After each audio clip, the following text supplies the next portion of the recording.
Economy domain میں چلتے ہیں. متین خان کیا جاننا چاہ رہے ہیں؟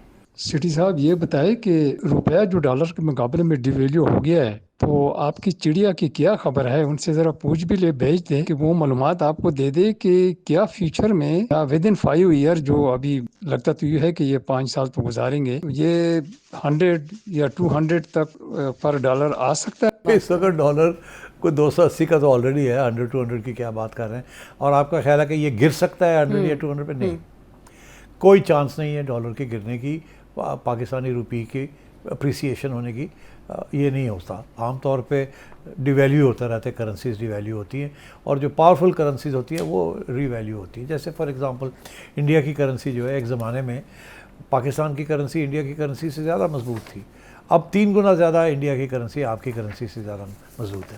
اس کا تعلق اکانومی کے ساتھ ہوتا ہے. تو آپ کی اکانومی تو بیٹھی ہوئی ہے، انڈیا کی اکانومی جو ہے 5-6-7% پہ جا رہی ہے. تو اس لیے that is why the Indian rupee is very strong.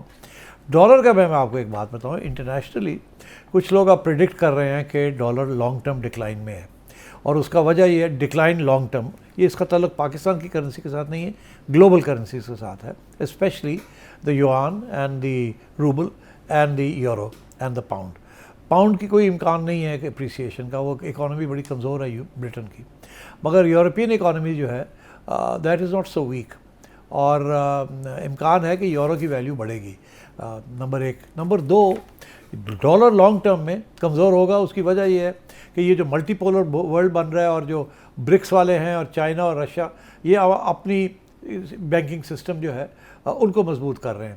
اور اس کی وجہ یہی ہے کہ امریکنز جو ہیں وہ بلیک میل کرتے ہیں، ان کے فنڈز روک لیتے ہیں، ان کو جیسے رشیا کے فنڈز روکے ہوئے ہیں اینڈ سو آن. اور سارا جو اعتماد ہوتا ہے کرنسیز کے پیچھے وہ ختم ہوتا جا رہا ہے. اور اگر ڈونلڈ ٹرمپ رہا تو میرا یہ خیال ہے کہ ڈالر کی value in terms of international currencies گرے گی. اور the other multi polar world پہ جو تجارت ہے درمیان آپس میں، وہ ڈالر میں نہیں ہوگی، وہ ان کی اپنی کرنسیز میں ہوگی. ود دا ریزلٹ دیٹ اب ایک آلٹرنیٹیو سسٹم بننے جا رہا ہے آگے.